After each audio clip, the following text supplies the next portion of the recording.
theme AI, Yep. the theme AI, and most people are thinking, gee, am I going to be disrupted? You already are already disrupted. Correct. Am I going to be displaced? Yes. Maybe some of the outputs are already displaced. In your lived experience, Yes. and you being at the forefront in terms of thinking of AI capabilities and what is required of us, what is the message to people sitting here, and what is your organization doing about it? Because one example is Tiger Brands agency coming to you saying, but you can't be charging us this much for copywriting. And I'm just saying this as I go, because I used to, to look after Doom pesticide. So you can't be charging us for this output in terms of creativity, because Canva can do it, because Bard can do it. Yes. Or, in terms of copyright, why don't we ask whoever to do it and then we just polish it, and therefore the rate should come down, as an example. So how are you, responding to that, encapsulating that, and perhaps as an advice? Yeah, it's a good question, because I think a lot of people are reflecting on this in various different ways. So firstly, I agree with you. I think the horse is bolting, and so the principle that you have to catch up. If you think you have to catch up, you probably have to catch up, because it is shifting.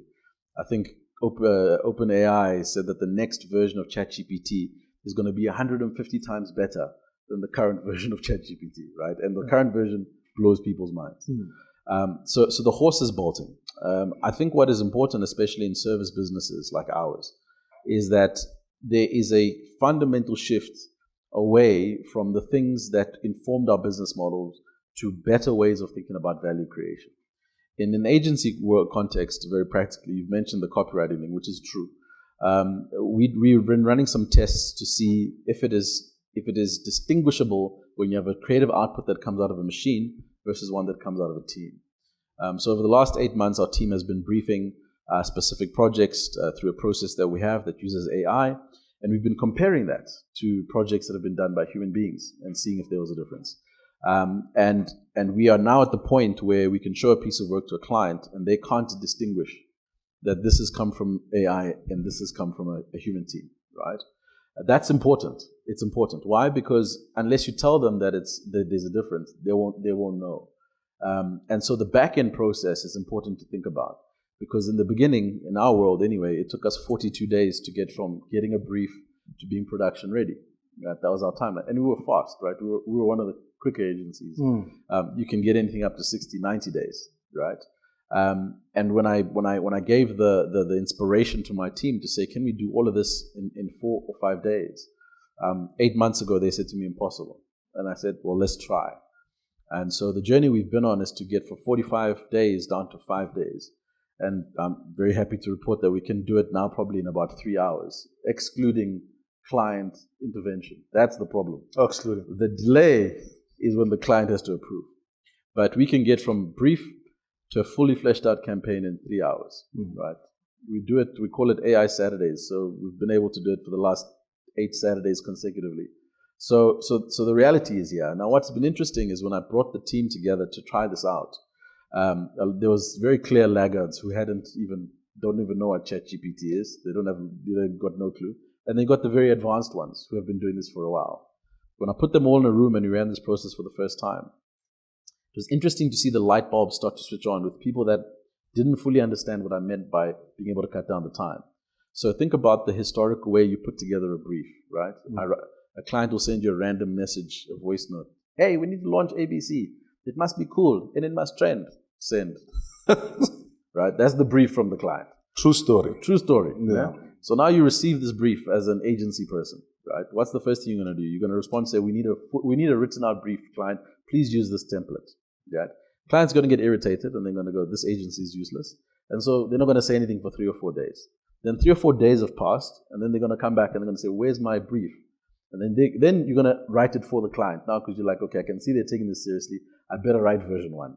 You write the version 1, you send it to client. Now client takes another 3 days to look through it because you didn't hear what I said. It must trend, I must this, and then they give you feedback.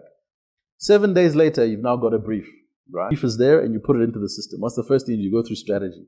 What does the strategy team say? Oh, we need to speak to the client to find out what exactly they want to do. But you've now taken 7 days to write the brief. Want the research. You know what I mean? Now we must research, we must understand.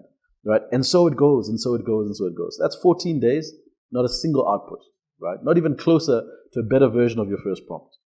And so when I took our team that have had that as a lived experience, and I showed them by clarity you can get from zero to a great brief in 3 minutes, it completely blew their minds. Now, what it does mean is that you have to now know what to prompt the AI. Yeah. That becomes the goal. The goal now is, what are you asking it to do for you? And that's where the shift in skills is very important, because previously you didn't have to do that. As an account manager, account whatever it is, you just had to palm that on to someone else. Now, you, my friend, have to learn how to ask the right question to be able to get the correct brief. And so when they realize that that's what needs to happen, you can automatically now start seeing how much time they could be saving themselves. And so for me, that becomes important, because I did the same exercise with our creative team. I said, creatives, copywriting is probably the wrong example, because that one's just going to kill them altogether. But when it comes to visualization, DALL-E and those platforms now creating visuals that are near lifelike, I said to them, let's assume that in a world where you don't have to do any of the stuff that took up 80% of your time, and I said, I'm going to gift you back 80% of your time. What are you going to do with that time? Right? I asked them that, and they didn't know. They didn't know. They couldn't answer the question. If I said to you, on Monday morning you come to work and all the stuff you used to do, you don't have to do, but you still have to be a great creative, what are you going to do? And that's what we're not interrogating. We're not interrogating in the absence of me having to do all the stuff I used to be able to do because of technology. What should I be doing now? And so the provocation is always about, where are the areas of value that you should be creating for your clients? When I look at client service, I tell them that they need to be shifting to become orchestrators. Orchestrators are, you can bring a client into a conversation, you can bring agency partners into a conversation, you can bring research partners into a conversation, you can bring technology into a conversation, and you can facilitate an outcome. That is a value-adding exercise that AI won't be able to do tomorrow. When you think about the creatives, and I think if you're a creative and we're wanting to get amazing work out of you, spending hours and hours and hours and hours and hours writing many, many lines of one expression of a creative platform is not good use of your time. Go and find the areas that you believe create stimulus in your brain. What are the things that fire your synapses? Are you the kind of creative that likes to watch, Napoleon Bonaparte, and that creates, something? That's what you should be doing, right? Because that's where the value is going to be coming from that AI can't replicate. So I think the lived experience of knowing exactly what they need to do and understanding how the technology works has pushed people a little bit further. But my fear is that not everybody is having those dialogues and those conversations. And when we are not having those dialogues and those conversations, then the probability of being replaced, displaced, etc., I think gets much higher. Yeah.